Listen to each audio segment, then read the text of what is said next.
Chers amis de la calligraphie et de l'enluminure, bienvenue sur cette chaîne qui s'occupe de création et d'inspiration.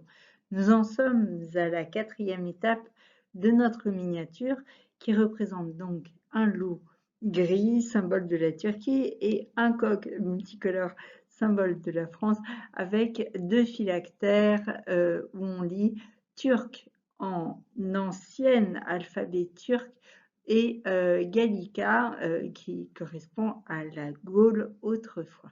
Donc nous allons terminer ce travail avec la bordure qui est une bordure tricolore habituelle pour les quadrilobes.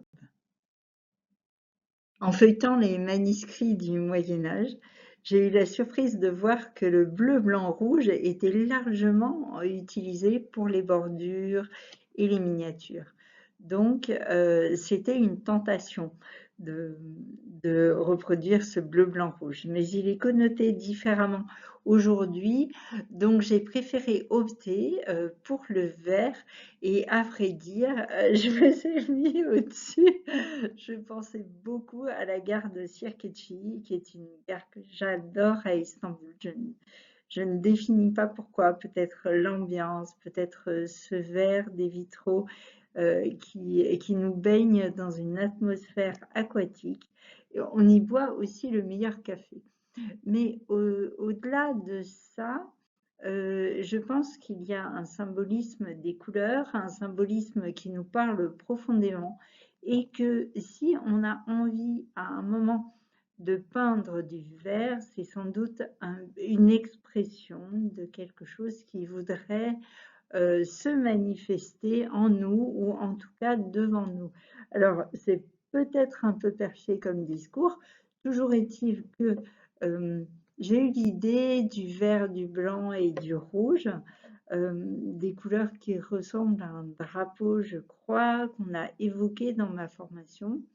Et pour cette vidéo, j'ai été chercher leur symbolisme. Et voilà, j'étais assez contente du résultat. Je pense que ces mots résonnent particulièrement pour moi en ce moment. Donc, ça m'a fait du bien de réaliser cette bordure exactement dans ces couleurs-là. Alors, quelques conseils pour cette bordure qui ne présente pas beaucoup de difficultés, sinon sur l'application et la maîtrise du pinceau, puisque certains éléments, certains morceaux tournent, tandis que d'autres sont plutôt pointus.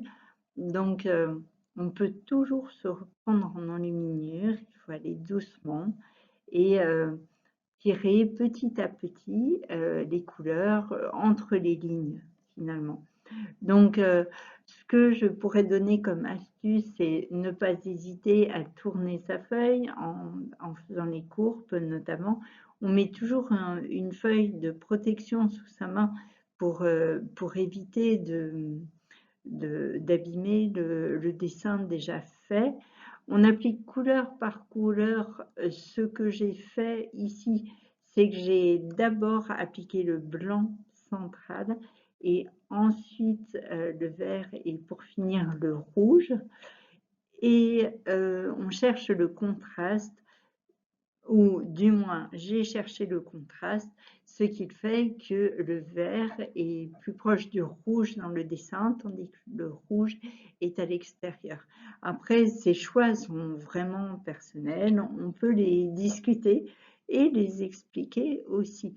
Donc réaliser cette bordure donne le temps de profiter aussi de l'enluminure que l'on vient de réaliser et prendre le temps de l'observer, peut-être de trouver quelques détails à corriger. Par exemple, entre les pattes du loup, entre ses griffes, j'avais à rajouter du rouge. Donc, ce genre de minuscules détails qui vont donner toute la qualité au travail final.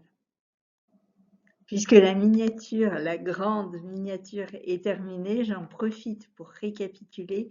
Donc, rappelez-vous, et pardon de l'image qui n'est pas très nette, on a d'abord défini l'espace et sur la feuille et dans la forme, c'est-à-dire c'était le quadrilobe tracé avec un compas et une règle.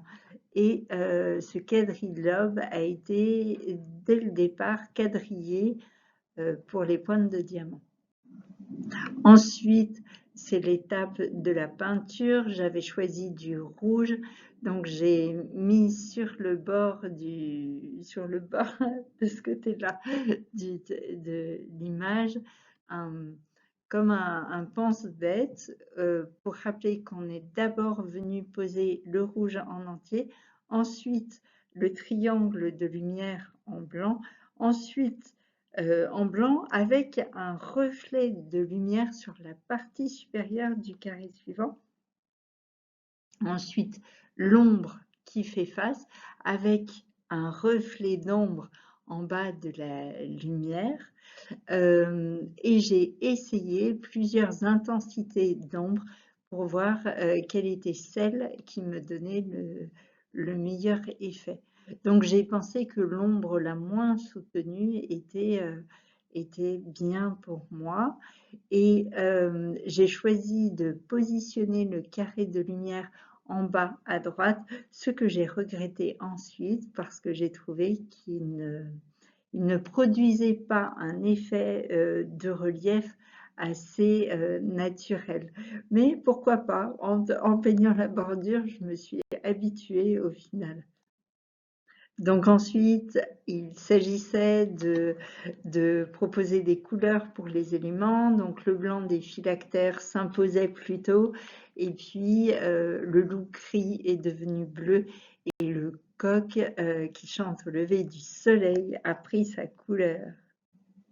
L'étape suivante consistait à appliquer des transparences de différentes couleurs sur les aplats pour donner un effet multicolore au coq, par exemple, et puis à ombrer les parties blanches ou à jaunir un tout petit peu le papier ou le parchemin ou le papyrus. J'ai pensé que c'était plutôt du papyrus pour l'occasion et à venir colorer les lettres donc au pinceau avec un noir qui est un peu bleu pour ce mot turc en ancien alphabet Göktürk. Une fois que les ombres et les lumières ont été appliquées aux différents éléments, il ne reste qu'à réaliser la bordure et quelques finitions que l'on voit au fur et à mesure du travail.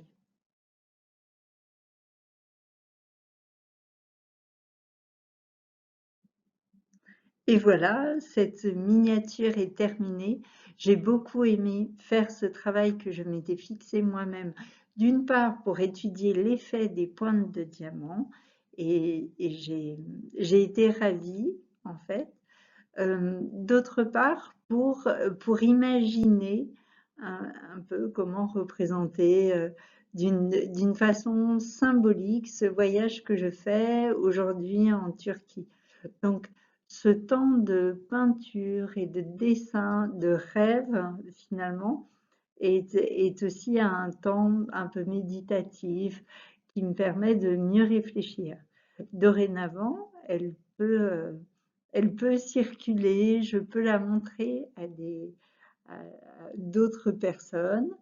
Euh, je vais la poster dans l'avenue des calligraphes. Rejoignez-nous si vous avez des questions, si vous voulez partager vous-même vos créations.